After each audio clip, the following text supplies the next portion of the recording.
Hazır bul ekөө muzыканы катуу кылып алганан угушат.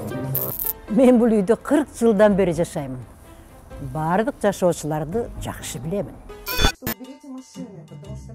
Мисалы, Алтыңай баарынын үстүнөн эле арызданып жүрөт. Айдаровдардын үй бүлөсү болсо 3-чү кабаттагы жалпы кир кургатуучу жерди өздөрүнө бөлмө кылып оңдоп алышкан. Ал эми мына береки 25-чи батирдеги Азамат сабакка барбай жүрөт. 6-чы кабаттагы Чолпон байдын иштен айдалганына көп болду.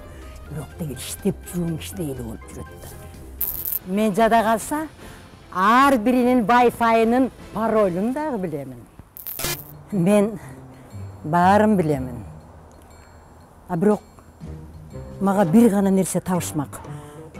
Кимдин кимге добуш берерин билбейт экенмин. Жашыруун добуш берүү дүйнөдөгү эң ишенимдүү сыр. Сенин кимге добуш бергениңди эч ким биле албайт.